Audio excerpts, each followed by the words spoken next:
makaanib ng ating sambayanang Kristiyano. Sa pasimula ng pagdiriwang sa sakramento ng binyag, ipahayag ninyo ang inyong layunin para sa bibinyagan. Matanong kayo magulang.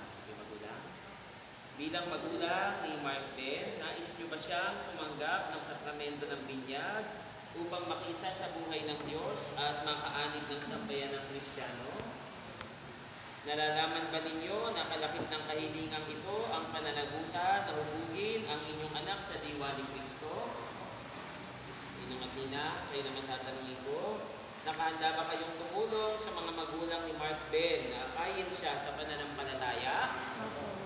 Bilang kinatawan ng sambayan ng Kristiyano, tinatanggap ko ang inyong anak sa pamamagitan ng pagkukrus sa kanyang noo. Kaya anyahan ko kayo, pagkatapos kukrusan sa noo, kukrusan nyo rin siya sa noo. Magulang ninyo.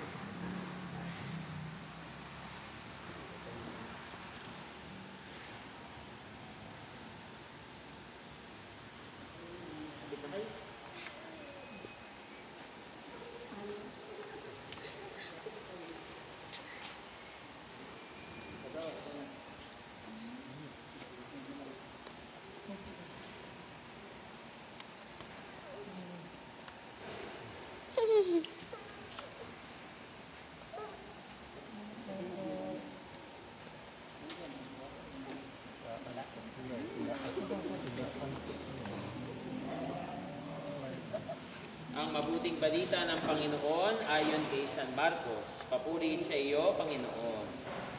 May nagdala ng mga bata kay Jesus upang hilinging ipatong niya sa mga ito ang kanyang kamay, ngunit pinagwikaan sila ng mga alagad. Nagalit si Jesus na makita ito at sinabi sa kanila, "Pabayaan ninyong lumapit sa akin ang mga bata, huwag niyo silang sawayin, sapagkat sa mga katulad nila nagahari ang Diyos. Ito ang tandaan ninyo, ang sino mang hindi tumatanggap sa paghahari ng Diyos tulad ng isang maliit na bata ay hindi mapapabilang sa mga pinagaharian niya." At pinanong ni Jesus sa mga bata, ipinatong ang kanyang kamay sa kanila at pinagpala sila. Ang mabuting balita ng Panginoon.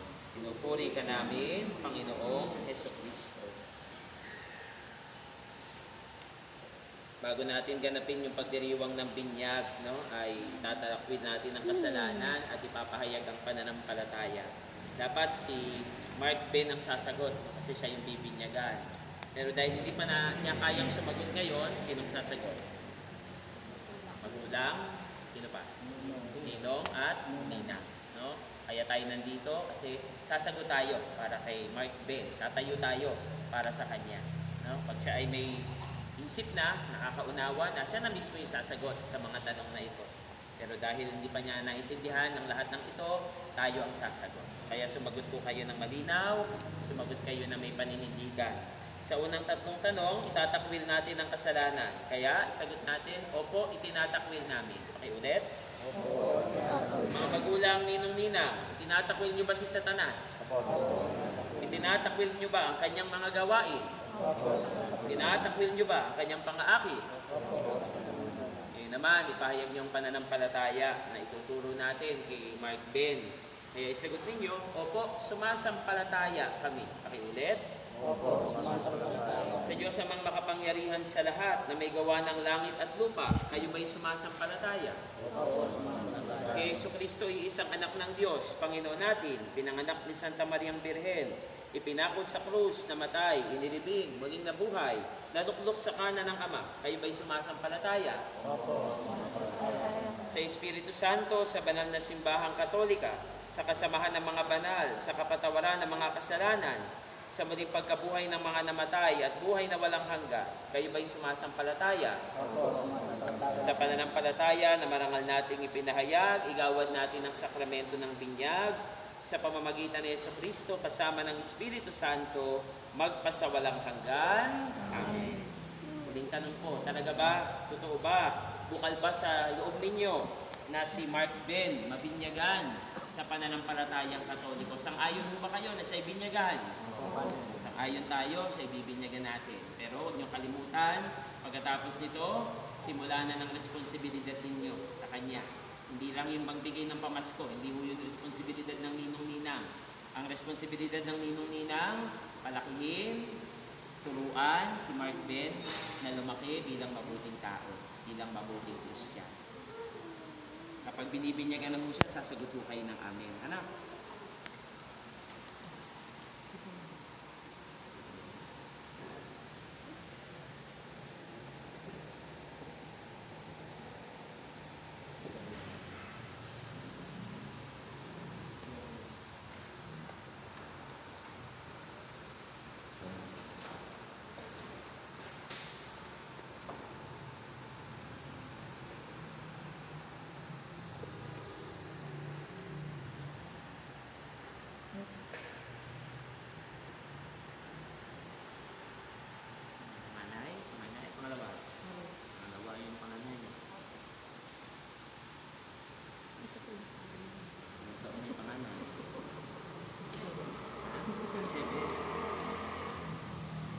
Pakihiga si Mark Ben.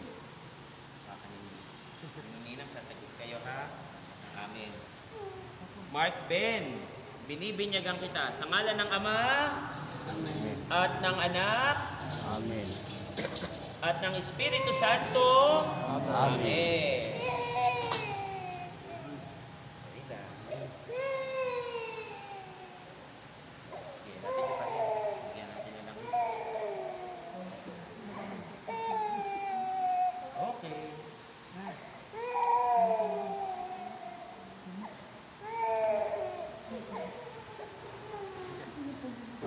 Ngayong naganap na ng Diyos Ama ng Panginoong Jesucristo ang muling pagsilang sa tubig at Espiritu Santo, ang pagpapahid ng langis, nagpakilala ng paglukob ng Espiritu Santo kay Mark Ben. Sa tulong ninyo, maging mga magulang, ninong at tinang, nawa maging matatag ang batang ito sa kanyang pakikisa kay Kristong Hari, Pari at Propeta ngayon at magpasawalang hanggan. Amen. Ang damit pambinyag, tanda ng muling pagsilang kay Kristo at ng karangalan ng anak ng Diyos, nawa manatiling wagas at walang bahidungis ang kanyang karangalan hanggang matamo niya ang buhay na walang hanggan. Amen. Lalagay na ngayon yung sombrero o yung kanyang puti, simbolo ng kalinisan. Sa kandila. Sige. Daddy, sisimbi ka sa kandila. Tapos pasa niyo sa ninong-ninong. Patayin mo yan.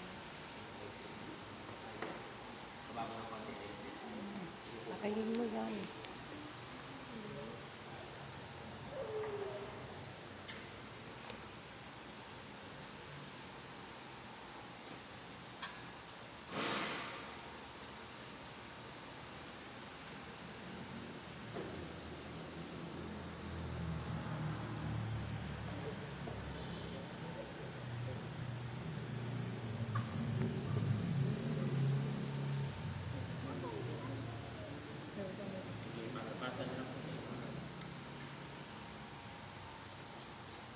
Ang ilaw na hawak ninyo ngayon, tandaan ng liwanag ni Kristo na tinanggap ni Mark Ben. Sa tulong ninyo, mga magulang, ninong-ninang, mag-aalab ito sa kanyang puso't diwa hanggang sa pagbabalik ni Kristo na ating Panginoon. Amen. Naging anak tayo ng liwanag ni Kristo. Hawak-hawak yung kandila na yan, ipagdadasal natin si Mark Ben. Dasalin natin lahat ang Ama namin. Tayong lahat, Ama namin, sumasalangit ka, sambahin ang ngalan mo, mapasa amin ang kaharian mo, sundin ang loob mo dito sa lupa para ng sa langit. Bigyan mo kami ngayon ng aming kakanin sa araw-araw. Patawarin mo kami sa aming mga sala para ng pagkapatawad namin sa nagkakasala sa amin. Huwag mo kaming ipahintulot sa tukso at iadya mo kami sa lahat ng masama. At sa mahal na Birhen, pagkatiwala din natin ng bata. Tayong lahat, Aba, Ginoong Maria, napupuno ka ng grasya. Ang Panginoong Diyos ay sumasa iyo. Bukod kang pinagpala sa babaeng lahat, pinagpala naman ang iyong anak na si Jesus. Santa Maria, Ina ng Diyos, ipanalangin mo kaming makasalanan, ngayon at kung kami mamamatay. Amen. Ama naming mapagmahal, amin ang pinagdiwang sakramentong nagbibigay ng iyong buhay at dangal, habang panahon kaming lilingon sa iyo dahil sa lahat ng iyong awat biyaya. Pagidapati mo kami, magulang, ninong-ninang, manatiling tapat sa aming pangako sa binyag. Inihiling namin ito sa ngalan ni Kristo na aming Panginoon. Amen. Pwede nyo nang patayin yung sindi ng kandila. Yung nagbigay sa atin ng seminar, sila po yung mga katikista. Ano po ginagawa ng katikista?